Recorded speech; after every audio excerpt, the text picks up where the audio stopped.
नमस्कार मित्रांनो, शुभ संध्याकाळ। जसं आपण ठरवलं आहे की कल्याण लोकसभेमध्ये आपण फिरायचं आणि काय काय कामं झालेत ही दाखवायची, अर्धवट स्थितीतील दाखवायची आणि पुढील 5 वर्षात काय कामं किंवा काय चॅलेंजेस, आव्हानं या भावी खासदार मोस्टली श्रीकांत शिंदे हेच असतील, त्यांच्यासमोर काय आहेत हेही आपण व्हिडिओमध्ये कॅप्चर करायचं। आतापर्यंत आपण 2 व्हिडिओ बनवले, एक MIDC सिमेंट रस्त्याचा बनवला आणि दुसरा जो अर्धवट ठाकुर्ली पुलाचा आहे त्याविषयी पण आपण एक व्हिडिओ बनवला, तो तुम्ही पाहिला नसेल तर जरूर पहा।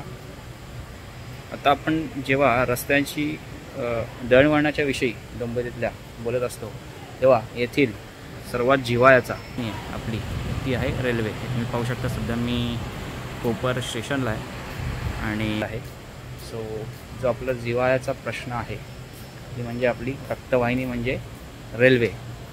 सो डोंबिवलीची भौगोलिक परिस्थिती अशी आहे की त्याला डोंबिवली ते ठाणे हा समांतर रस्ता नाही आणि लवकरात लवकर ठाणे गाठायचं असेल किंवा पुढे ऑफिसेसला जायचं असेल मुंबईकडे तर एकच पर्याय आपल्याकडे उरतो आणि तो म्हणजे रेल्वे सेवा। तर या कोपर स्टेशनलाही बऱ्यापैकी कामं ही झालेली दिसतात।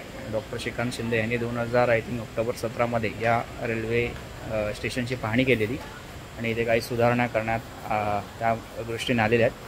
राईट साईडला बघू शकता, जेव्हा त्यांनी पाहणी केलेली तेव्हा एक नवीन FOV ब्रिजची गरज या कोपर स्टेशनला आहे असं सांगण्यात आलेलं आहे। सो हा जो मी FOV ब्रिज जो नवीन झालेला आहे तुम्ही पाहू शकता, व्हिडिओमध्ये मी टाकलेलं आहे। या ब्रिज ही मुंबईच्या साईडला जे नवीन वस्ती कोपर बाजूला ईस्ट बाजूला जी तयार होत आहे तिथे सर्रास लोक ही रेल्वे लाईन क्रॉस करून येत होती आणि तिथे जीवितहानी होण्याचा धोका होता, कारण 6 लाईनीमध्ये आहेत। कारण मध्ये या 5 ते 6 लाईन आहेत आणि या लाईन क्रॉस करून जाणं हे धोकादायक होतं।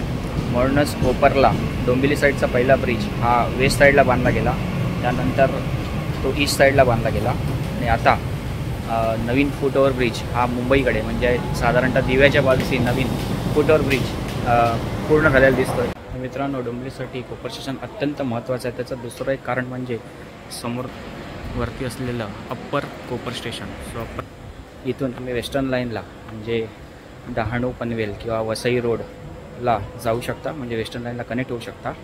त्या मार्गिकेची पाहणी किंवा अप्पर स्टेशनचे पण पाहणी आपण करूया। पण हा जो प्लॅटफॉर्म नवीन जो बांधला गेलेला आहे होम प्लॅटफॉर्म, जो मी तुम्हाला त्याचा फायदा असा आहे की समोर जो जुना प्लॅटफॉर्म आहे प्रचंड गर्दी ही होत होती। इथे आपण पब्लिक उतरायची तेव्हा या ब्रिजचा जो एंट्रन्स आहे त्या एंट्रन्सला समोर खूप प्रचंड गर्दी व्हायची आणि त्यामुळे लोक इथे रेल्वे लाईनही क्रॉस करायचे ते जेव्हा हा प्लॅटफॉर्म नव्हता। पण आता हा होम प्लॅटफॉर्म केल्यामुळे लोकांना सहजच प्लॅटफॉर्म नंबर 1 वर उतरता येते आणि वरती जी डहाणू रोड पनवेल किंवा कुठली वसई गाडी आली की पुन्हा प्रचंड या इथे गर्दी जमायची जुन्या पूलच्या इकडे, कारण हा होम प्लॅटफॉर्म नव्हता। पण आता तोही प्रश्न मिटलेला आहे। तुम्ही प्लॅटफॉर्म नंबर 1 वर उतरून हा ब्रिज 1 नंबरचा घेऊन समोर डहाणू पनवेल किंवा वसई रोड म्हणजे अप्पर कोपर स्टेशनकडे जाऊ शकता।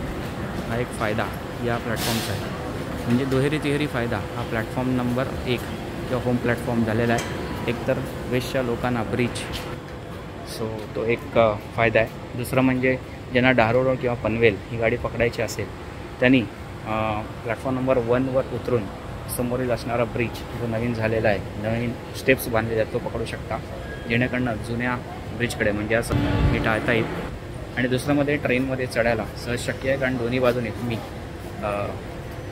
या ट्रेनमध्ये कोपरच्या ट्रेनमध्ये चढू शकता, उतरू शकता। तर माझी अशी विनंती आहे की जे डहाणू पनवेल रोड ला जाणार असेल किंवा ज्यांना कोपरला उतरून अप्पर कोपरला जायचं असेल त्यांनी हा जो समोरचा प्लॅटफॉर्म नंबर 1चा हा जास्तीत जास्त वापरावा, जेणेकरून जो जुना मार्ग आहे, जो जुना प्लॅटफॉर्म आहे प्लॅटफॉर्म नंबर 2 त्याची जी एंट्री आहे ती खूप निमुळती किंवा छोटी आहे आणि ते अपघात होण्याचा संबंध आहे गर्दीमुळे होऊ शकतो। सो तो वापरणं अवॉइड करा। तुम्ही ते खाली बघू शकता की राईट साईडला वेस्टला जर तुम्हाला जायचं असेल तर त्यासाठी रस्ता केलेला आहे। सो माझ्या मते हे एक चांगलं काम डॉक्टर श्रीकांत शिंदे यांच्या माध्यमातून झालेलं दिसतं। तर हे या प्लॅटफॉर्म नंबर 1चं वैशिष्ट्य मी तुम्हाला सांगितलं।